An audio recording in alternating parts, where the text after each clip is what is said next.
주말 진단하겠습니다. 오늘은 믿음의 배신에 대해서 이야기하도록 하겠습니다.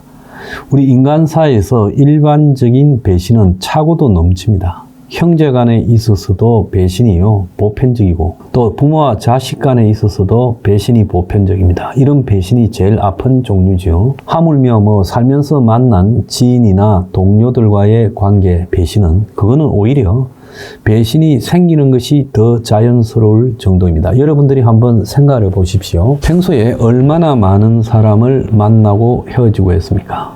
그래서 일생 동안 보면 적어도 사람이 한 100여 명 이상의 사람들을 만나고 일정하게 관계를 가지다가 헤어지고 이렇게 되면서 나중에 노후에는 자기 주변에 2~3명만 남아 있어도 다행인 그런 삶을 살고 있지요.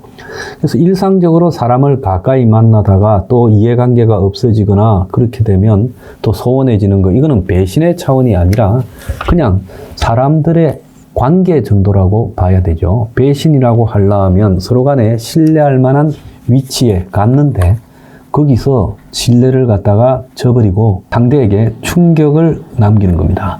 그래서 둘이가 똑같이 잘못하니까 배신이 있을 수도 있지만, 제가 본 배신이라는 것은 대체적으로 한쪽이 한쪽을 일방적으로 배신하는 것이 많았습니다. 저도 살면서 엄청난 개인적인 배신을 겪었어요. 사실 저는 유튜브에서나 큰 소리를 치고 또 그러지 개인적으로 사람한테 싫은 소리를 참 못합니다. 그래서 저를 잘 아는 사람은 제 최대 단점이 남 앞에서 거절하지 못하고 싫은 소리 못하고 사람들에 대해서 설렁설렁 그냥 짚지 않고 관계를 맺다가 뒤통수를 많이 맞는 타입이다, 이렇게 이야기를 합니다.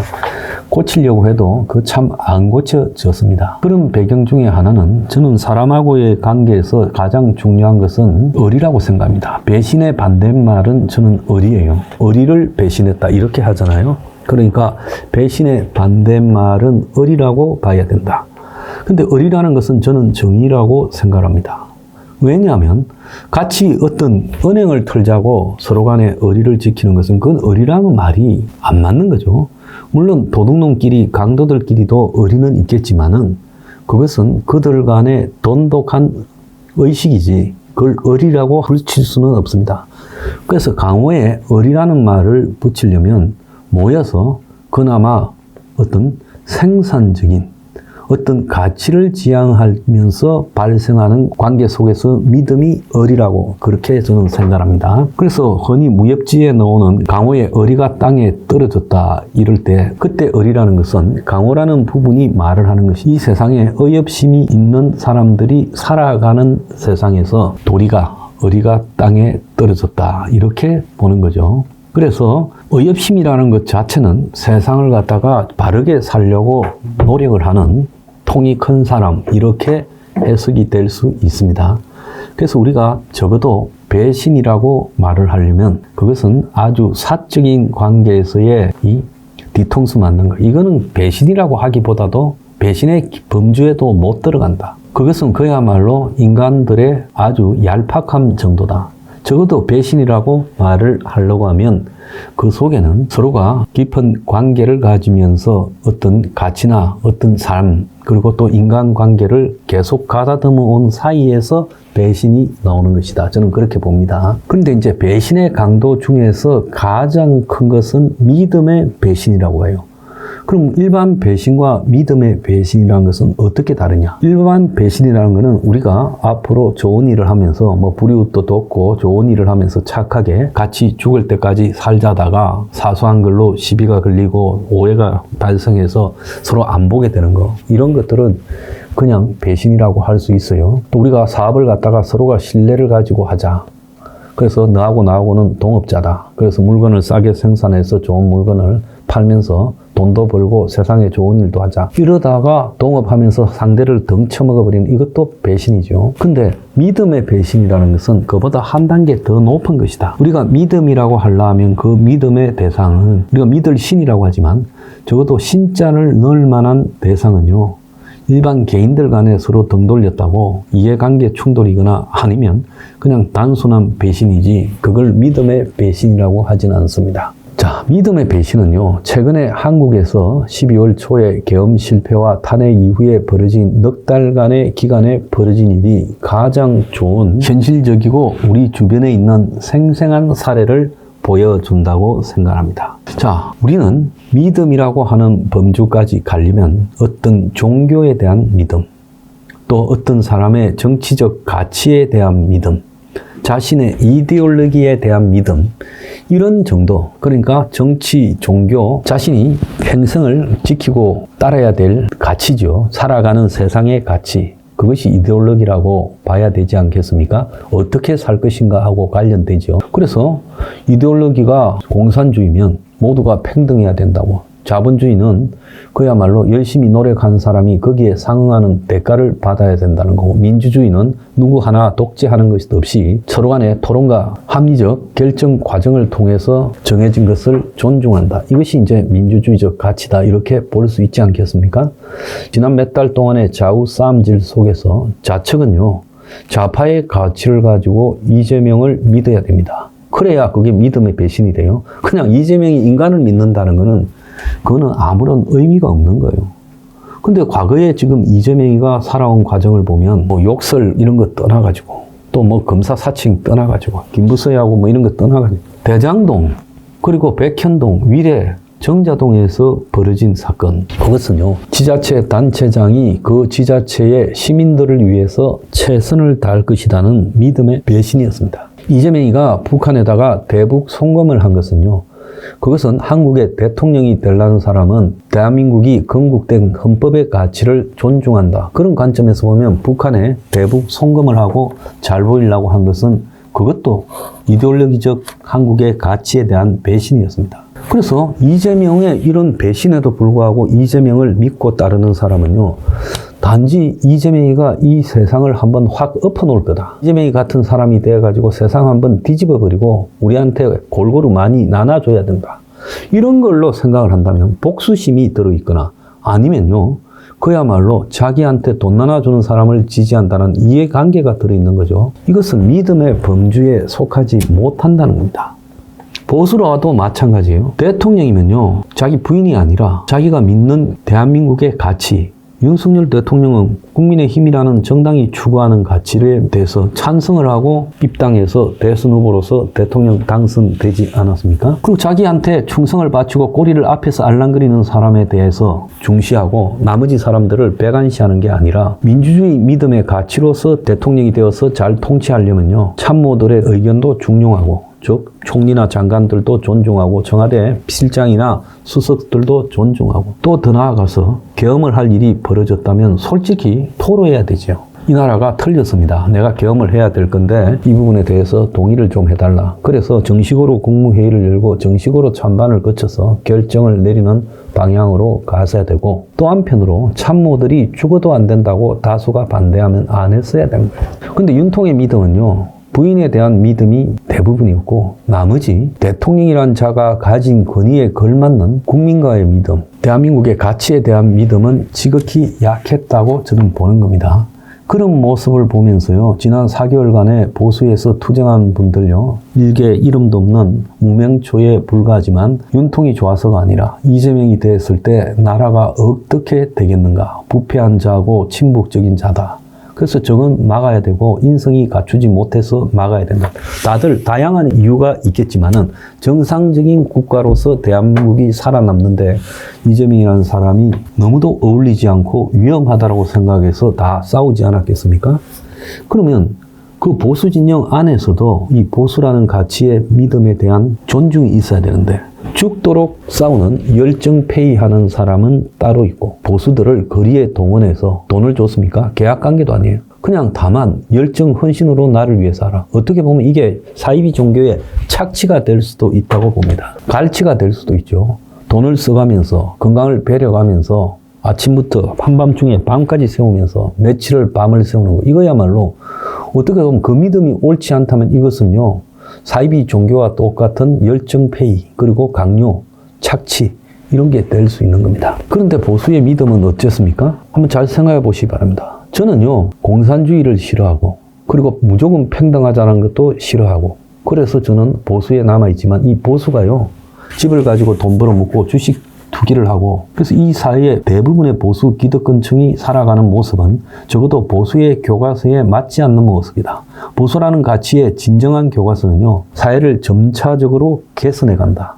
그리고 더 나아가서 기득권들이 모범을 보이고, 그래서 영국 영화에 보면 기득권이 전쟁이 나면 귀족들의 자식이 싸우러 나가야 동네에서 사람 대접을 받고 싸움을 회피한 귀족은요, 집 밖에도 못 나가게 하는 그런 관습이 있습니다.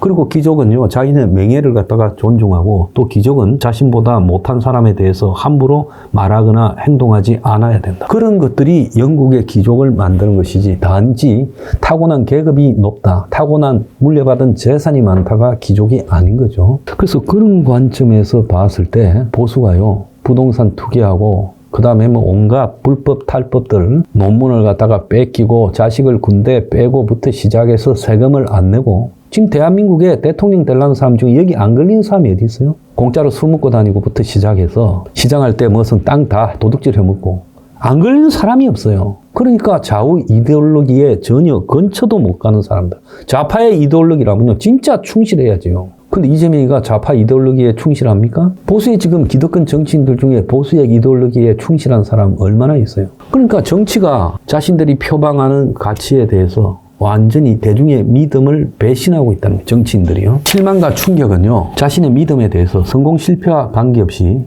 믿음을 줄 수 있는 리더, 지도자, 이런 사람을 통해서 믿음이 형성되는 겁니다. 지도자는 모범을 보여야 될 책무가 있지요. 저는 앵그리 블루를 만들고 혁명 21당을 만들고 또 거기에 추구해야 될 가치로서 서포 15조 5+3 정책을 내놨어요. 이것은 꼭 뭐 집권을 노리고 당을 가지고 하는 게 아니라 누구라도 이 가치를 받아서 폭넓게 해석해 주기를 바랐고, 당을 만드는 것은 큰 당과의 서로 존중을 통해서 가치를 통해서 합당을 하면 나는 정치를 안 해도 이 당의 가치가 또 그쪽으로 넘어가서 보수의 신념으로 남아있기를 바랬습니다. 근데 어떻게 됐어요? 보수란 진영 내부에서 서포 15조나 5+ 정책을 철저하게 무시하고요. 어떻게 보면 만나서 한번 들어보고 그래 좋은 거는 하자 이래야 될 건데 와가지고 이름만 좀 쓰자 해갖고 끌고 와서는 사기쳐버리고, 또 어떻게 했습니까? 철저하게 사람 취급을 해요. 저는요, 보수에서 사람 취급을 못 받았다고 생각합니다. 솔직히 말하면 나를 너무 우습게 보고 함부로 대한 사람도 많았다고 봐요. 제가 그나마 이런 제가 가지고 있는 서포 15조 가치에 대한 믿음, 그래서 대한민국의 보수가 서민 대중들을 갖다가 삶을 개선시키고 합리적인 정책, 공정한 정책, 기회가 균등한 정책들을 가지고 정의롭게 가는 이데올로기라는 것을 보여주지 못하면 대한민국은 빨갱이 세상이 될 거예요. 모든 빨갱이는 공정하지 못한, 옳지 못한 기득권에서 출발되었습니다. 대한민국의 보수는요, 보수라고 할 수도 없어요. 어느 보수 지도자가야 부동산 투기하고 주식하고 투기하고 이럽니까? 대한민국은 만년했잖아요. 안 하는 놈이 별로 없죠. 대선 나가서 떨어진 놈도 하고, 테마주라는 거 온통 끌고 다니고, 심지어 부총리 하면서 미국 채권에 투자해서 환율이요, 폭등하기를 기대.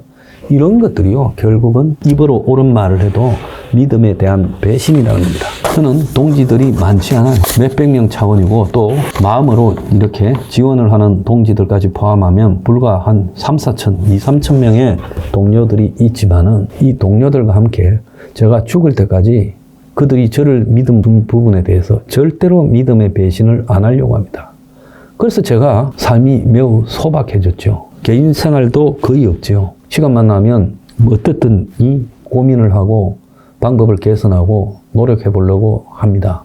그러니까 어떻게 보면 제 삶이요, 신부나 스님보다도 더 못한 삶이 되어버렸어요. 근데 어쨌든 이걸 선택했고 또 같이 가는 사람들이 있다면 계속 그 길을 살아가야 되는 게 내 삶의 의무라고 생각합니다. 자, 최근에 많은 분들이요, 믿음에 대한 배신을 겪고 있을 겁니다. 자, 여기서 한번 생각해 봐야 될 게 있어요. 내가 잘못해서 믿음의 배신을 겪는 것이냐, 아니면 상대가 나를 속여서 믿음에 대한 배신을 겪고 있는 거냐.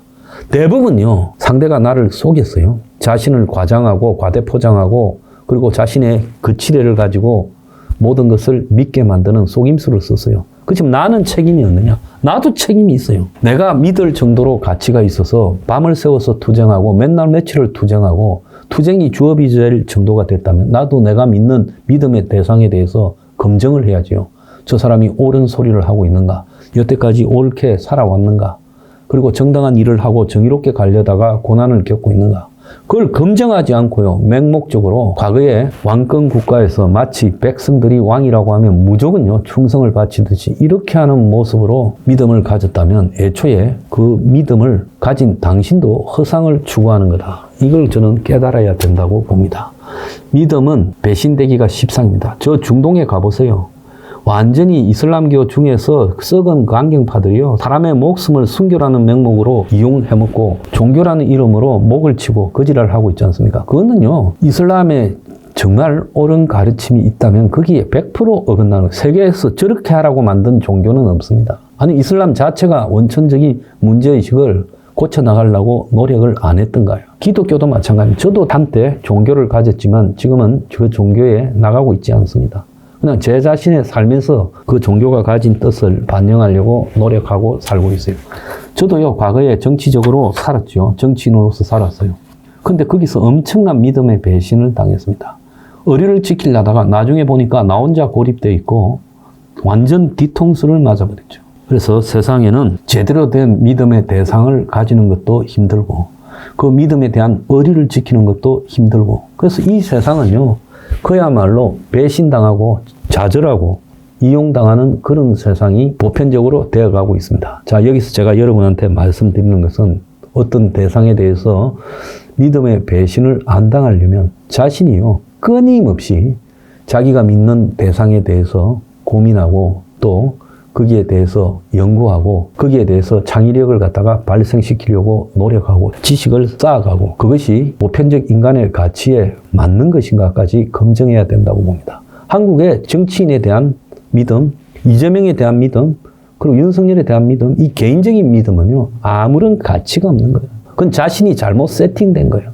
노예나 봉건 시대에 농노로 살기를 선택한 것과 똑같은 겁니다. 그런데 대한민국은 지금 그렇게 되어가고 있어요. 이것은 뭐라고 봐야 되겠습니까?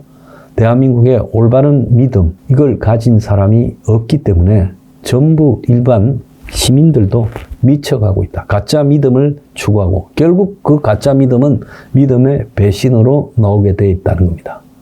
우리가요, 제대로 믿어야 돼요. 믿을 만한 가치만 믿어야 돼요. 끊임없이요, 의심하고 끊임없이 회의를 가지고 끊임없이 자기 성찰을 해야 믿을 만한 가치를 찾을 수 있다고 봅니다. 마치겠습니다.